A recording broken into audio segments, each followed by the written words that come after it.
Okay, well, we just discussed the 1965 Immigration Act, and I heavily emphasized how this would impact our racial composition of the United States. Not only in terms of Asian immigration, but many other ethnicities from different parts of the world. And it's certainly going to make a visible impact. Not overnight, it'll take a few years, if not a decade or so, to see the consequence of the 1965 in terms of our racial landscape. But just think about Southern California today. If you're in LA, Orange County, San Diego, you see different ethnic races. This is really the result, in large measure, of that 1965 Act. You could certainly compare the racial ethnic composition of pre 1965 with that of post. In any case, the next thing we want to talk about is globalization. I have to say this kind of coincides with the 1965 Act. But, well, to be more accurate, it happens by the 70s, but they nearly overlap, right, in terms of the broad expanse of history. So, globalization, as referred to in the slide here, this refers to the growing economic, but, even though it says economic here, you could certainly talk about cultural, political, social um, globalization. But nonetheless, we're going to focus mostly on economic and cultural. So, as noted, it's the growing economic interdependence among countries across the world. And as I just mentioned, this really happens in our country by the mid to late 1970s, certainly by the 80s.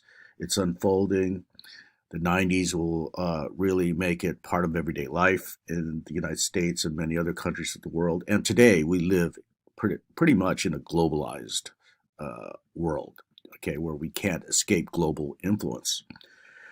All right, so briefly, and well, I'm saying this because it's quite complicated, but um,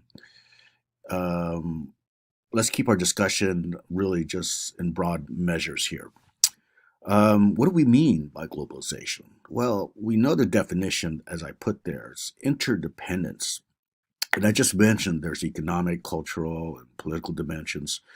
So when we talk about economic globalization, we're really talking about the internationalization of commerce and business, right? Of corporations. Think, for example, of McDonald's or Starbucks. At one point in its history, it started as a single restaurant, a single coffee shop, or think, for example, of Walmart, a single, store, or even, let's say, Nike, right? A single factory that just produced shoes. Well, it proliferates, right, throughout the country because of profit. And I talked about how profit is linked to, as expansion, right, of corporations in the business world. Well, after a while, it goes beyond the national boundaries, right? After a while, Nike, Starbucks, and McDonald's, they decide to expand abroad. And at first, it starts, maybe to another country, one or two. But today, when we talk about economic globalization, we're really talking in the most contemporary sense, as these corporations being global, being international, to the point where, and you could kind of see this on the slide. Let's take for example, McDonald's. You could practically go to any airport in the world, if not any city, and go to a McDonald's restaurant, even in some of the most let's say, rural areas, right, of a let's say developing nation, you'll see these big corporations there. Okay, so this refers to the economic globalization of today's world, right? Where businesses has internationalized to the point where they are known on this, they're global in scope and they're really interdependent. Okay, so you got to think also how, the nation itself, the nation state, let's say United States or Spain or, the UK. These states or nation states actually become more linked together, more connected. The borders matter less because of economic globalization, right? So a lot of people talk about post-national, okay, how the nation, and here we're introducing globalization economically. A lot of people talk about economic post-nationalism, where the borders no longer matter, right? Capitalism no longer recognizes boundaries, right? Okay, so that's economic globalization. There's certainly cultural globalization, right? And this is when culture becomes globalized as well, not just economics. For example, Korean music, pop music, Korean movies, and culture in general, right? That's just one out of dozens that you could think of. Certainly, American culture. And all kinds. So let's say food, sushi, Indian food, Thai food, right? If you were around before 1965, well, you didn't really have that much choice in terms of ethnic cuisine and ethnic foods, right? Now, especially in major cities, but even just an average sized town in the United States, you do see some variety. It's not just American food, quote unquote, right?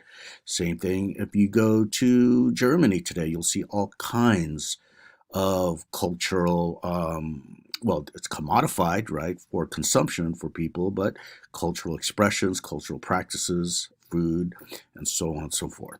Okay. Fashion, it becomes globalized. All right. So we could talk about political globalization, like the EU, right, where these nations actually formed a larger entity, right, and so on and so forth. But for now, let's just keep it economic and cultural because we're talking specifically about Asian American history in the contemporary moment and how the 1965 Act coincides very closely with globalization to lead to this recomposition of Asian America. But what I want to do first is give a little background on why this happened, particularly in the 1970s. And for that, we have to discuss, the Cold War era, which lasted between 1945 and into the 1980s.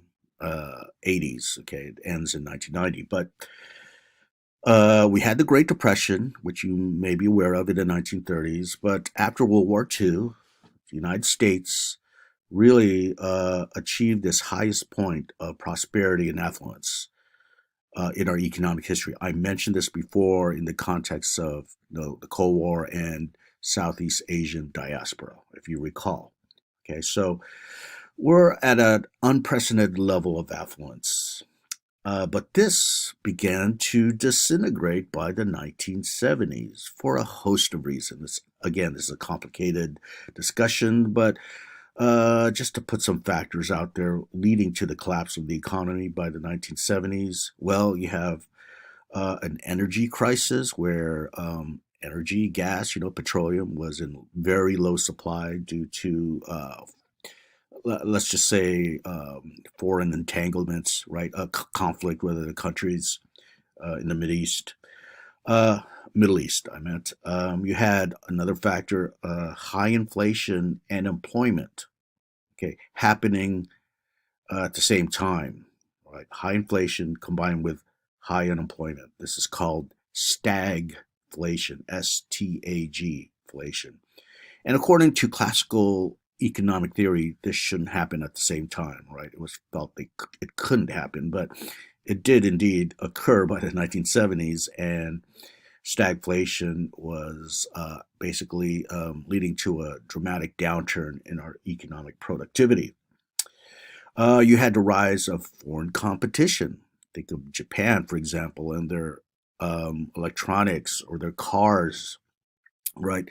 Before the 1970s, before economic globalization, you pretty much saw American cars on American roads. But afterwards, you began to see Japanese cars and other European cars. And after a while, today, for example, if you go to a parking lot, you'll see mostly Japanese style, cars. And that's such a dramatic turnaround from, let's say, uh, 60 years ago. Okay, so higher competition from, say, Germany, Japan, eventually Korea.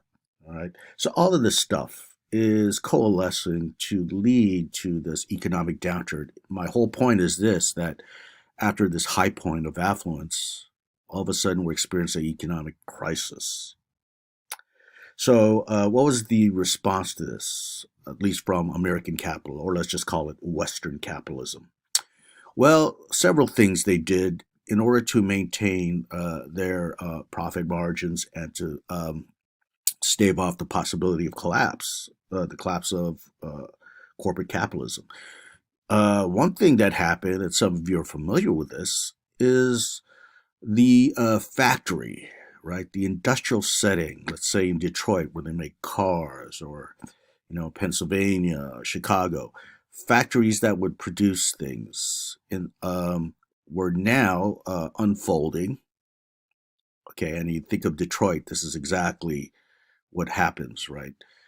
This is called deindustrialization.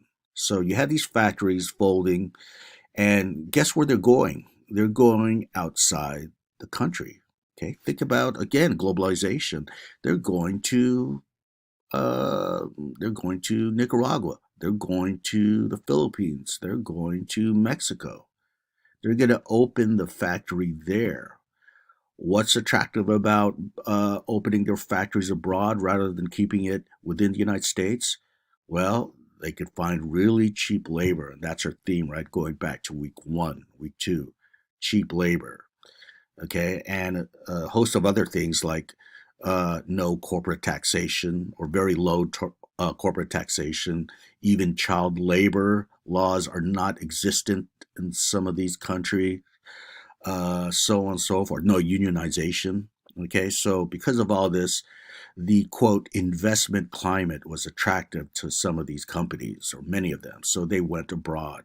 Okay, this is a form of outsourcing, to use a term, right? Outsourcing. All right, so that happens, but we, in the process, we transition our national economy in the United States from an industrial one to a service economy. So before the 1970s, we were the most powerful industrial nation in the world. Then you had the crisis, and then you had the capital flight overseas, like I just mentioned. And in the process, our economy converts to a service economy. That is, we provide services, right? Like, legal services, uh, technology. Think of our economy today, and you're probably aware of this, right? Most people in their jobs, they don't work in a factory today. Some do, of course, but most of us work in the service industry, right? Whereas, let's say 100 years ago, you had generation after generation, right? Fathers, sons, uncles, grandfathers, all having this family history working in one single factory, let's say the Ford factory, right? Okay, so that industrialization has been replaced by, again, deindustrialization, and then you have the service economy. And here is where it connects to Asian American history. Okay. Now, let's think about the 1965 Immigration Act. Let's remember that even putting family reunification aside, there were these preference categories that favored skilled workers and the professional classes. Well, as we became uh, a service economy, what we want to do is still attract foreign labor from overseas to come to the country, like the Chinese earlier in the railroads, like Japanese in agribusiness and Filipinos in agribusiness during the Great Depression. But this is different. This is the service economy now. So we want to attract, for example, an engineer from India, right, to come over and work in our high tech sector in, again, Silicon Valley, like I discussed earlier. Okay, these are members of the professional managerial class, okay, sometimes shortened as the PMC, the professional managerial classes. So this is a new type of labor, a new type of Asian immigration influxed into our country. I mentioned this a while back, but before it's pretty much all unskilled, wage labor coming in.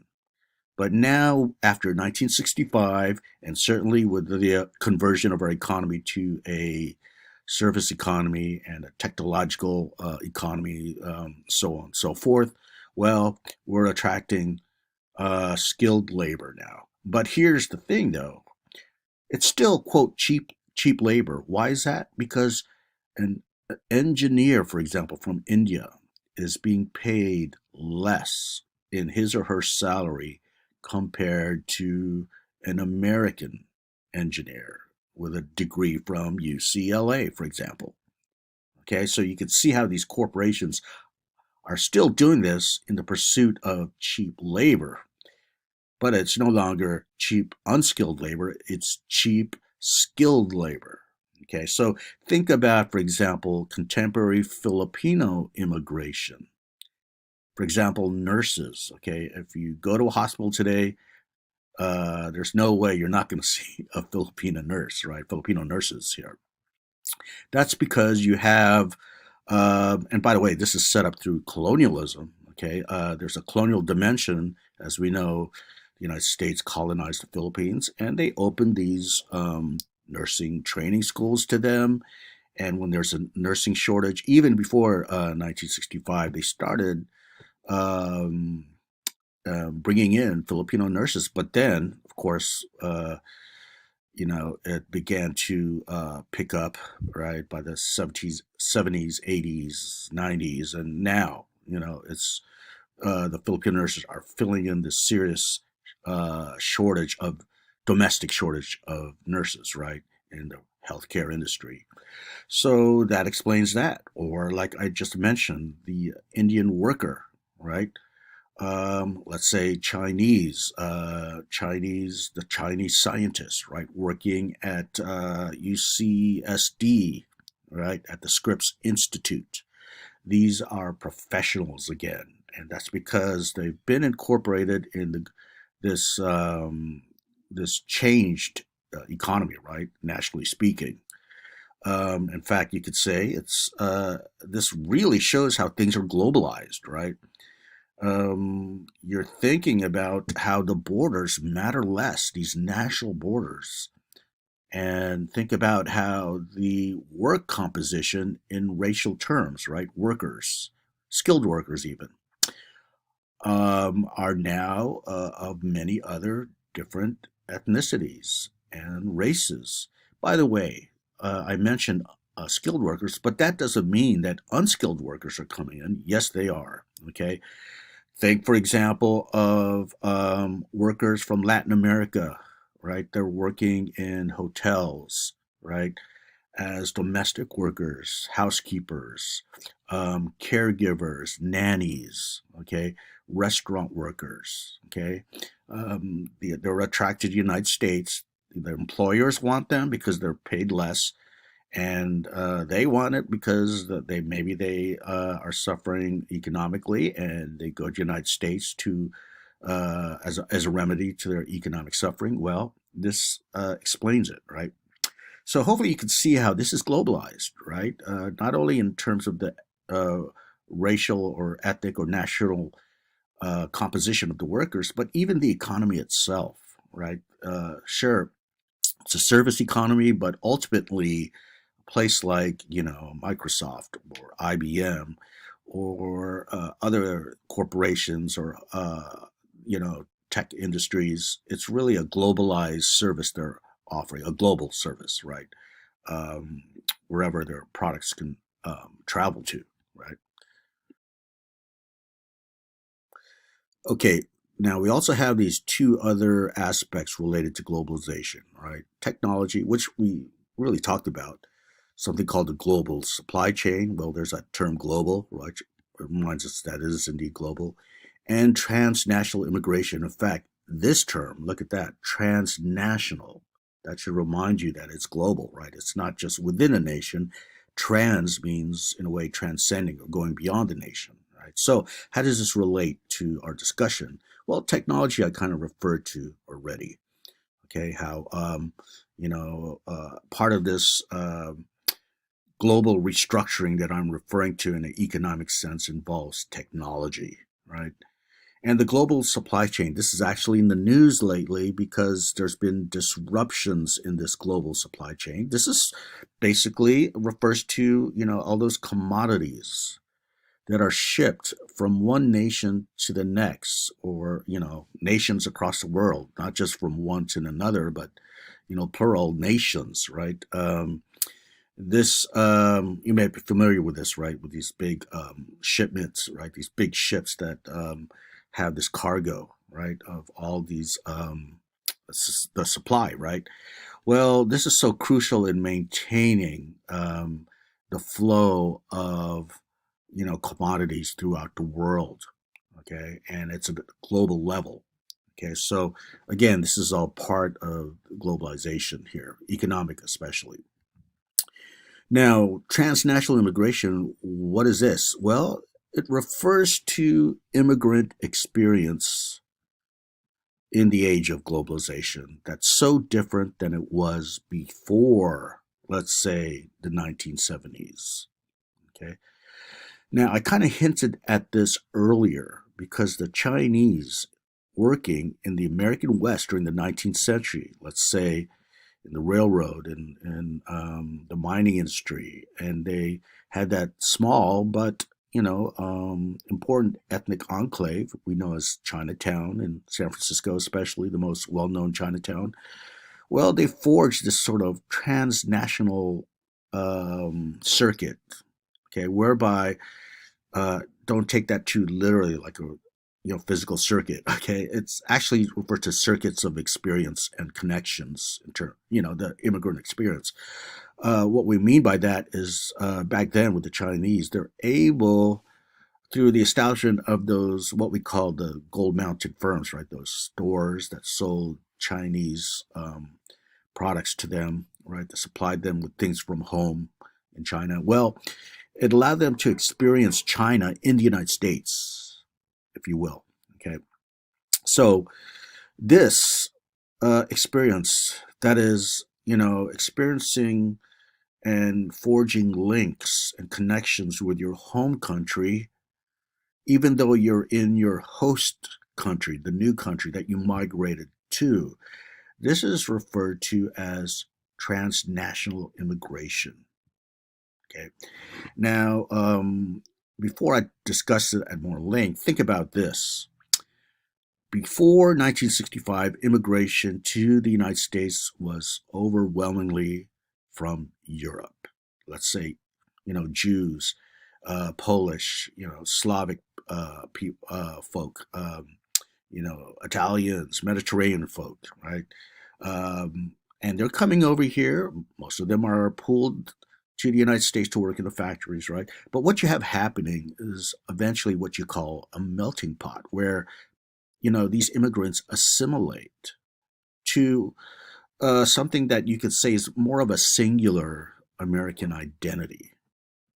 All right. For example, someone from Eastern Europe might change their last name from a very ethnic sounding name to change it to Williams, right, or to Douglas. In fact, the actor Kirk Douglas, who was big in the 50s, his original name was very Eastern European, very Jewish, okay, but he changed his name. This is sort of that melting pot idea, right, where you assimilate. And therefore, you're not really counting or not really putting that much importance or emphasis in your original home country, especially after a second or third generation. In other words, you become more American, so to say, right? It's not transnational, in other words, or much less so. All right, because you eventually that connection to the home country through original immigration erodes, it dissipates. Now, with transnational immigration after the 1970s, through the 80s and 90s, That idea of the erosion of the original culture and connections to the home country doesn't happen as much. Okay. And it doesn't surprise us that, this is because the immigrants since then are not from mostly one continent, right? Europe. They're from several continents across the globe. So, in this way, you see the preservation of that connection with the home country to the point where, again, think of this in terms of the immigrant experience, right? What's forged here are connections in their experience whereby they could, or they could actually enjoy and take part of activities that were found or that are found in their home country, even though they're in the United States. Okay, this sounds a bit abstract. What does this mean? For example, if you have a immigrant from India, and let's say he or she works again at the um, let's say they work in Silicon Valley, right? They come home, they turn on the cable, and they're there to see this a cable channel from India, and they can watch all the shows that are enjoyed even at home of India, right? It's not they did leave India, but their experience, and again, that's what I'm talking about. Transnational immigration refers to experience. They can experience quote unquote India, even though they're in the United States. And that's why you have here dual incorporation, right? Sure, they're incorporated in the United States, but in a way, in terms of their experience again, they're also incorporated in India still. Do you see that? Or let's say a person from Asia walking into H Mart. If you're not familiar with H Mart, it's this gigantic chain of Asian, grocery stores and other products. Okay, the moment you walk in there, you feel like you're in, say, Korea, right? It's not. It's like you're in your home country. Experientially, at least, you are incorporated in both worlds. Okay, so this is um, what scholars call transnational. Again, compare it compare transnational immigrant experience to just national immigrant experience, where it's just quote one singular idea of America, right? Think of, for example, back then there was the melting pot where everything melts. Your original ethnic identities and cultures just melts, uh, and in the process, everything just becomes one single thing called American, quote unquote. Well, here's different.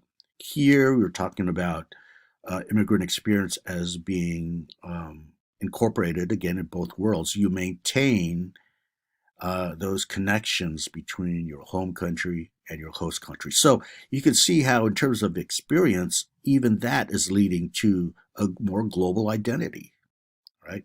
Okay, so hopefully you can see the connections between all these things that I've talked about. What I'm going to do next is talk about some new groups from Asia that are coming here. Well, not exactly new, like, we've talked about some of these groups, but, they're coming here under the auspices of globalization.